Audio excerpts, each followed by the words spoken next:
Bonjour à tous, bonjour à toutes. Je vais poursuivre avec le rouge et le noir sur le thème des pervers narcissiques, des vides intérieurs. Alors, dans le rouge et le noir, Julien Sorel présente des caractéristiques intéressantes qui le renvoient effectivement à cette thématique. Et il y a d'ailleurs dans le fil du roman des thématiques très intéressantes qui ont déjà été abordées par d'autres, mais assez rarement, et sur lesquels je reviendrai lorsque j'aurai terminé de commenter cet ouvrage, Le Rouge et le Noir. Je le ferai peut-être en cours entre deux vidéos du Rouge et le Noir, je reprendrai les thématiques lorsque je tomberai dessus. Là, je ne suis pas encore arrivé à cet endroit. Alors, j'en suis au chapitre 32. Alors, voilà Julien Sorel qui parle de Madame de Rênal.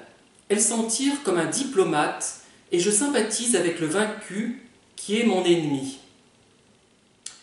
Il y a dans mon fait petitesse bourgeoise, ma vanité est choquée parce que M. de Rênal est un homme. Voilà, il parle de Madame de Rênal comme si elle était comme lui, c'est-à-dire comme si elle manigançait. Bon, ponctuellement, quelqu'un qui n'est pas pervers peut être amené en quelque sorte à manigancer, à manipuler ponctuellement, mais en ayant pleinement conscience de le faire. Lui, il pense que c'est un trait apparemment qui lui ressemble, donc il se sent proche d'elle à ce moment-là. Julien, voulant montrer à Verrières ce que c'était qu'un prêtre, alla prendre chez son père une douzaine de planches de sapin qu'il porta lui-même sur le dos tout le long de la grande rue. Il emprunta des outils à un ancien camarade et eut bientôt bâti une sorte de bibliothèque dans laquelle il rangea les livres de M. Chélan. Donc là, il paraît altruiste, mais en fait c'est un altruiste qui se montre. C'est-à-dire qu'il montre bien qu'il porte des planches, que ça lui demande du temps, des efforts. Bon, même s'il aime M. Chélan, on peut supposer quand même qu'il y a le côté... comment dire, un côté qu'ont les pervers, de montrer les choses bien qu'ils font. Ça me fait penser notamment à quelqu'un qui est pervers, qui a donné des cours, je ne dirais pas de quelle matière, comme ça on ne l'identifiera pas, au fils d'une relation. Ce n'est pas de l'altruisme, c'est une manière de se faire un allié de cette personne, une alliée en l'occurrence, pour ensuite s'en servir éventuellement pour manipuler quelqu'un d'autre ou pour son image de lui-même. Il a besoin de donner une bonne image de lui-même. Voilà. Et c'est pour ça d'ailleurs qu'on ne les remarque pas forcément ou qu'on les remarque positivement. On ne remarque pas forcément immédiatement qu'ils sont manipulateurs et pervers.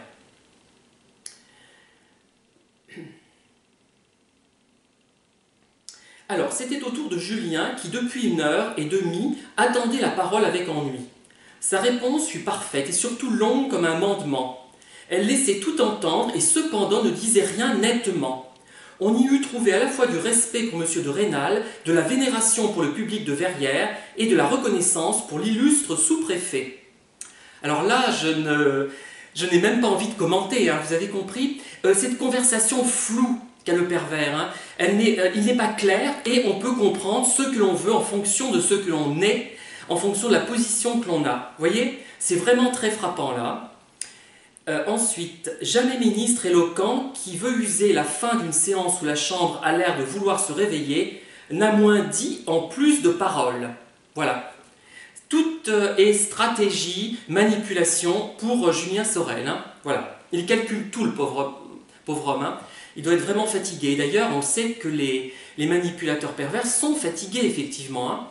Ce qui explique leur tendance à rechercher un apaisement, par exemple, dans la boisson. J'en connais un qui n'a pas cessé de boire et qui le met en évidence sans se censurer. C'est vrai que l'alcool est bien vu quand c'est du soi-disant du bon vin, etc. Il y a ce travers en France que je déplore un petit peu. Et c'est vrai que si ça se limitait à la dégustation, c'est-à-dire d'un verre de temps en temps, pour apprécier les qualités d'un vin, pourquoi pas? Mais ce n'est pas ça. Souvent, c'est un prétexte pour retrouver les effets euphorisants de l'alcool et ces effets qui remettent en quelque sorte d'aplomb sur le plan de l'estime de soi. On se sent sans doute plus sûr de soi, on se sent bien, etc. Et c'est ça souvent le problème, hein. Ce n'est pas la qualité gustative des vins. Pas toujours, je ne dis pas le contraire, mais souvent c'est ça.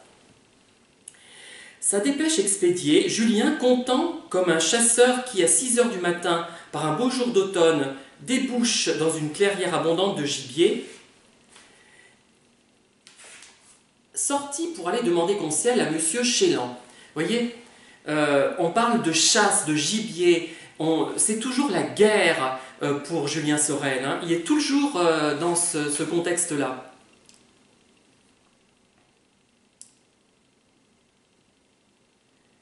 Parbleu, je le crois bien, répondit le directeur triomphant. J'ai fait imposer silence aux gueux. Ce mot fut trop fort pour Julien. Il avait les manières, mais non pas encore le cœur de son état. Malgré toute son hypocrisie, si souvent exercée, il sentit une grosse larme couler le long de sa joue. Alors, donc vous voyez son hypocrisie si souvent exercée, donc les hypocrites pervers narcissiques. D'ailleurs, si on veut parler des travers d'un pervers narcissique, peut-être faut-il parler de son hypocrisie. Là, ça passera peut-être mieux que de dire c'est un pervers, hein. D'ailleurs, il ne faut jamais dire c'est un pervers. Il faut décrire des faits. Et l'hypocrisie, même si ce n'est pas une description de faits, ça peut quand même donner une idée réaliste de ce qu'est la personne, hein, aux interlocuteurs qui ne comprennent rien. Et là, pourquoi il se met à pleurer? À mon avis, ce n'est pas de tristesse, il pleure sur lui-même, à mon avis, hein, puisque lui est un fils de charpentier, ne l'oublions pas, et qu'il n'a pas envie de se sentir humilié et d'être mis dans le sac des gueux finalement, hein. C'est ça le problème, je crois. Ne voyons pas une vraie affectivité, une vraie sensibilité. Tu auras peut-être une place de 20 000 francs, mais il faudra que, pendant que tu te gorges de viande, tu empêches de chanter le pauvre prisonnier. Tu donneras un dîner avec l'argent que tu auras volé sur sa misérable pitance. Bon là, on doute, on se dit, tiens, il a quand même une affectivité. Bon, voilà, ce qui explique que le personnage de Julien Sorel n'est pas si monolithique qu'on le voudrait, hein. Mais je reviendrai justement là-dessus.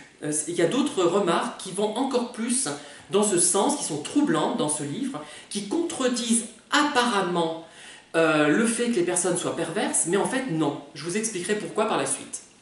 Et ça a été d'ailleurs confirmé par une psy que je trouve par moments un peu gnangnan, excusez-moi de le dire, hein, mais par moments, et le plus souvent, très pertinente, très intéressante dans ses remarques. Il est quand même regrettable qu'elle vérifie le fait que les personnes puissent payer ces consultations avant de les prendre en consultation. Aucun médecin, aucun thérapeute ne devrait faire ça. C'est assez honteux. Mais ça, c'est entre nous, je ne vous dirai pas qui c'est de toute façon. Alors, je continue. Là, je n'ai rien relevé depuis pas mal de temps. Alors, voyons.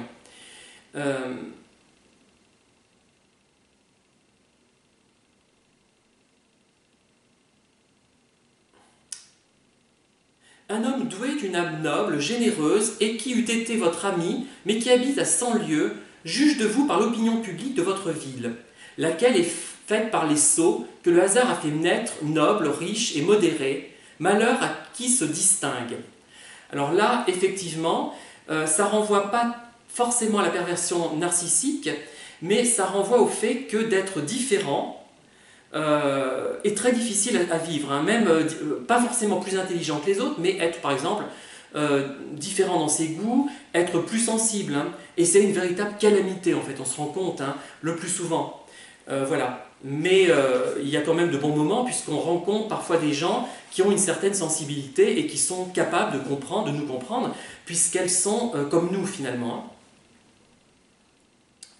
Alors, il ne faut pas que je saute des pages importantes.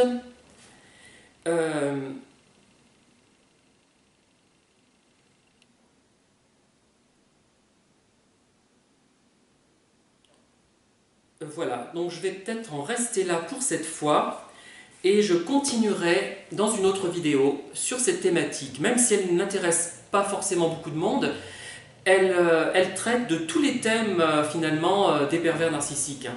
Dommage, mais j'ai envie de continuer quand même et d'insister sur sur le thème des pervers dans la littérature, puisque vous verrez, il y a des choses vraiment éclairantes et qui confirment, qui vont dans le, plutôt qui confirment peut-être pas, non, et qui vont dans le sens de l'hypothèse que j'avais élaborée et qui me taraudait depuis un certain temps. Hein. Vous verrez, mais je ne suis pas encore arrivé à ce niveau et je ne sais pas où c'est dans le bouquin en fait. Hein. Voilà, à bientôt, au revoir.